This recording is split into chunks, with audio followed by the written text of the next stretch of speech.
There are many ways to add algebraic fractions, just like there are many ways to add normal fractions. However, I'm going to go along with a method that I've used in other videos, particularly how to add easy fractions, because it's neat to see that it works for this method too. Start by drawing a grid and a times in the top left hand corner. Put each element of the fraction around the grid, starting with 3x over 2x add 1, and we're adding this to 2 over 5x minus 1.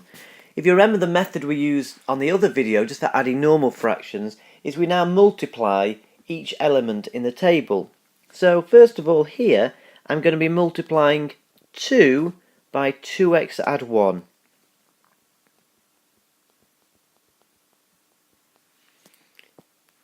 In the top right hand box I'm going to be multiplying 3x by 5x minus 1.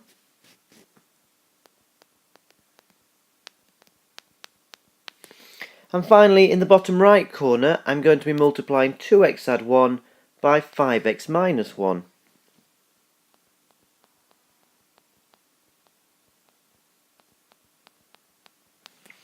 Okay, and again, remembering the method from normal fractions, because I'm adding, I'm going to add these two elements up.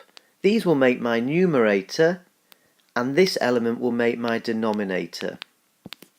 Okay, so let's just simplify this down. On the top, we would have 2 divided by 2x plus 1, add 3x multiplied by 5x minus 1. That's come from the bit I've circled in green. And on the bottom I would have 2x add 1 multiplied by 5x minus 1. That is our answer. In fact, we've added them and we've combined them, but it's certainly not been simplified. I know there are things I could do mathematically to simplify this further.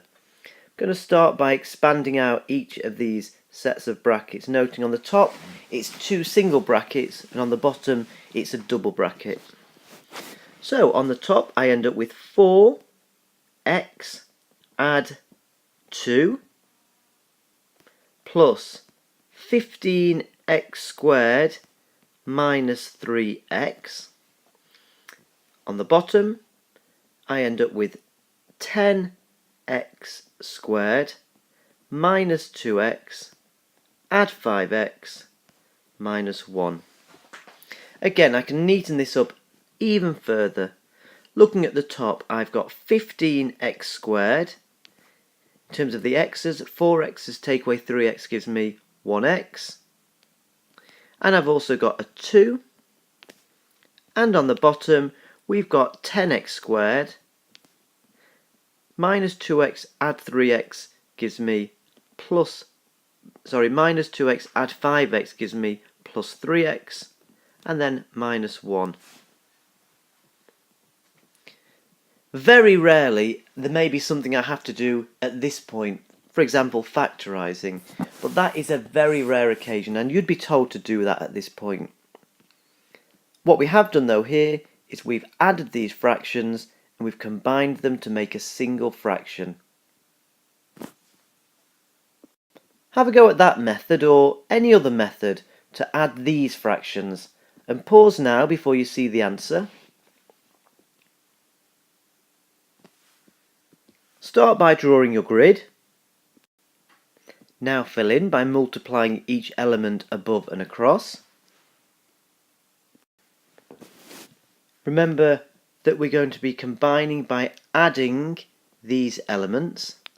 That will become our numerator and this will become our denominator. Write out what you've got.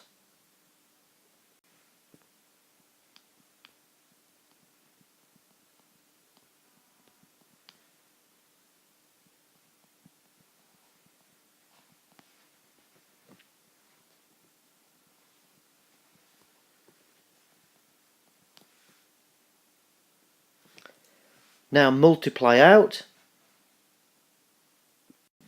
And finally simplify. And that's the end of the question.